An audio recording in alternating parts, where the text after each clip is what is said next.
बिस्मिल्लाहिर्रहमानिर्रहीम। अस्सलामु अलैकुम मेरे मोअज़्ज़िज़ सामईन इकराम। पिछली वीडियो में हमने आपको बताया था कि नबी पाक सल्लल्लाहु अलैहि वसल्लम बीबी खदीजा रदियल्लाहु ताला अन्हा का सामान तिजारत लेकर शाम गए थे और नस्तवार की मुलाकात के बारे में भी बताया था।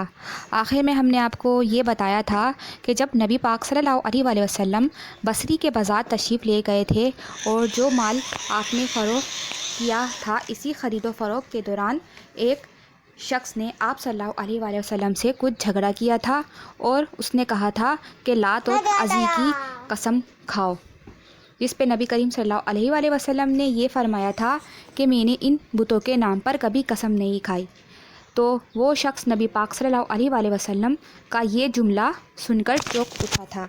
अब हम आपको इससे अगले वाक़ियात बताएंगे और इस वीडियो में हम आपको नबी पाक सल्लल्लाहु अलैहि वसल्लम से बीबी खदीजा रदियल्लाहु ताला अन्हा के निकाह के बारे में भी बताएंगे। आपसे गुजारिश है कि ये वीडियो आखिर तक ज़रूर देखें। वो शख्स चौंक उठा था, शायद वो गुज़िश्ता आसमानी किताब का कोई आलिम था और उसने आपको पहचान लिया था।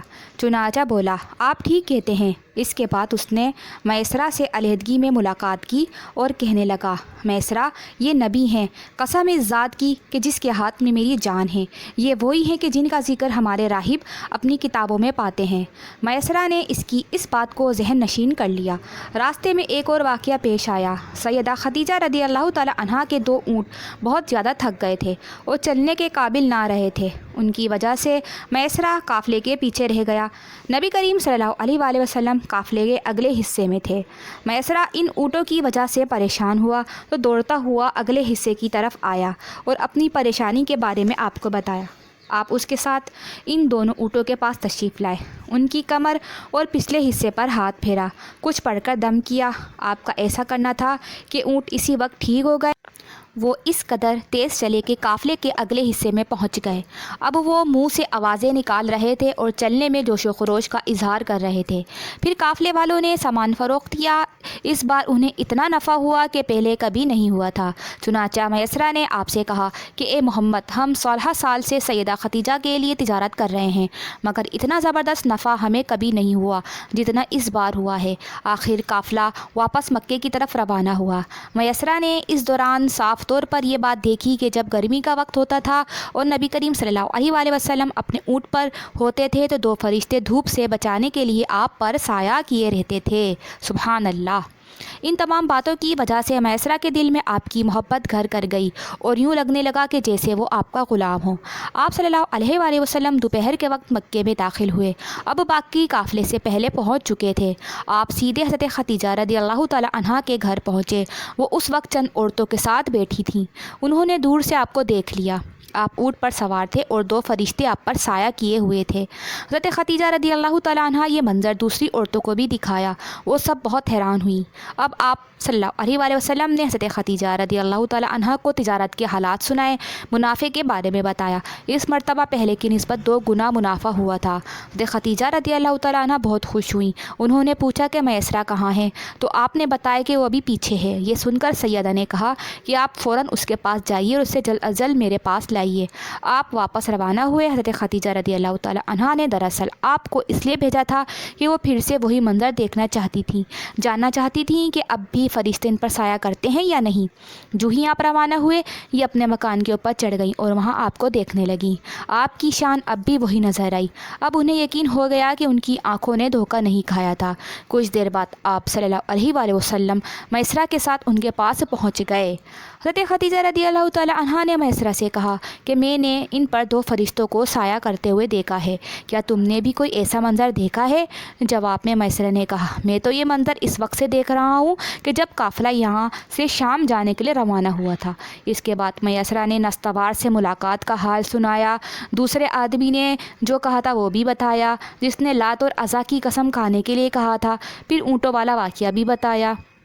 یہ تمام باتیں سننے کے بعد سیدہ خدیجہ رضی اللہ تعالی عنہا نے آپ کو طے شدہ اجرت سے 2 گنا دی، جبکہ طے شدہ اجرت پہلے ہی دوسرے لوگوں کی نسبت 2 گنا تھی۔ ان تمام باتوں سے سیدہ خدیجہ رضی اللہ تعالیٰ عنہ بہت حیران ہوئی۔ اب وہ اپنے چچا زاد بھائی ورقہ بن نوفل سے ملی۔ یہ پچھلی کتابوں کے عالم تھے۔ سیدہ خدیجہ رضی اللہ تعالی عنہا نے انہیں جو کچھ خود دیکھا اور میسرہ کی زبانی سنا تھا وہ سب کچھ سے کہہ سنایا۔ ورقہ بن نوفل اس وقت عیسائی مذہب سے تعلق رکھتے تھے، اس سے پہلے وہ یہودی تھے۔ سیدہ خدیجہ رضی اللہ تعالی عنہا کی تمام باتیں سن کر ورقہ بن نوفل نے کہا کہ خدیجہ، اگر یہ باتیں سچ ہیں تو سمجھ لو کہ محمد اس امت کے نبی ہیں۔ میں یہ بات جان چکا ہوں کہ وہ اس امت کے ہونے والے نبی ہیں۔ دنیا کو انہی کا انتظار تھا اور یہی ان کا زمانہ ہے۔ یہاں یہ بات بھی ابھی واضح ہو جائے گی کہ نبی کریم صلی اللہ علیہ وسلم نے سیدہ خدیجہ رضی اللہ تعالی عنہا کے لیے تجارتی سفر صرف ایک بار ہی نہیں کیا، چند سفر اور بھی کیے۔ سیدہ خدیجہ رضی اللہ تعالی عنہا ایک شریف اور پاک باز خاتون تھیں۔ نسب کے اعتبار سے بھی قریش میں سب سے اعلیٰ تھیں۔ انہیں قریش کی سیدہ کہا جاتا تھا۔ قوم کے بہت سے لوگ ان سے نکاح کے خواہش مند تھے۔ کئی نوجوانوں کے پیغام ان تک پہنچ چکے تھے، لیکن انہوں نے کسی کے پیغام کو قبول نہیں کیا تھا۔ نبی اکرم صلی اللہ علیہ وآلہ وسلم تجارت کے سفر سے واپس آئے تو آپ صلی اللہ علیہ وآلہ وسلم کی خصوصیات دیکھ کر اور آپ کی باتیں سن کر وہ آپ صلی اللہ علیہ وآلہ وسلم سے بہت زیادہ متاثر ہو چکی تھیں۔ لہٰذا انہوں نے ایک خاتون نفیسہ بنت منیہ کو آپ کی خدمت میں بیچا۔ انہوں نے آ کر آپ سے کہا کہ اگر کوئی دولت مند اور پاک باز خاتون خود آپ کو نکاح کی پیشکش کرے تو کیا آپ مان لیں گے؟ ان کی بات سن کر آپ نے فرمایا کہ وہ کون ہے؟ تو نفیسہ نے فوراً کہا کہ خدیجہ بنت خویلد۔ تو آپ نے انہیں اجازت دے دی۔ نفیسہ بنت منیہ سیدہ خدیجہ رضی اللہ تعالی عنہا کے پاس آئیں، انہیں ساری بات بتائی۔ سیدہ خدیجہ رضی اللہ تعالی عنہا نے اپنے چچا عمر بن اسد کو اطلاع کرائی تاکہ وہ آ کر نکاح کر دیں۔ سیدہ خدیجہ رضی اللہ تعالی عنہا کی اس سے پہلے 2 مرتبہ شادی ہو چکی تھی۔ ان کا پہلا نکاح عتیق ابن مائد سے ہوا تھا، اس سے بیٹی ہندہ پیدا ہوئی تھی۔ عتیق کے فوت ہو جانے کے بعد سیدہ کا دوسرا نکاح ابو حالہ نامی شخص سے ہوا۔ ابو حالہ کی وفات کے بعد سیدہ خدیجہ رضی اللہ تعالی عنہا بے بکی کی زندگی گزار رہی تھیں کہ انہوں نے آپ صلی اللہ علیہ وآلہ وسلم سے نکاح کا ارادہ کر لیا۔ اس وقت سیدہ کی عمر 40 سال کے لگ بھگ تھی۔ سیدہ خدیجہ رضی اللہ تعالی عنہا کے چچا عمر بن اسد وہاں پہنچ گئے۔ ادھر نبی کریم صلی اللہ علیہ وآلہ وسلم بھی اپنے چچاؤں کو لے کر پہنچ گئے۔ نکاح کس نے پڑھایا؟ اس بارے میں روایات مختلف ہیں۔ ایک روایت یہ ہے کہ یہ نکاح چچا ابو طالب نے پڑھایا تھا۔ مہر کی رقم کے بارے میں بھی روایت مختلف ہیں۔ ایک روایت یہ ہے کہ مہر کی رقم 12 اوقیہ کے قریب تھی اور دوسری روایت یہ ہے کہ آپ نے مہر میں 20 جوان اونٹنیاں دیں۔ نکاح کے بعد نبی کریم صلی اللہ علیہ وسلم نے ولیمے کی دعوت کھلائی اور اس دعوت میں آپ نے 1 یا 2 اونٹ ذبح کیے۔ سبحان اللہ۔ میرے معزز سامعین اکرام، اس سے اگلے واقعات آپ ہماری اگلی ویڈیو میں ضرور ملاحظہ کیجیے گا۔ جب تک کہ اللہ حافظ۔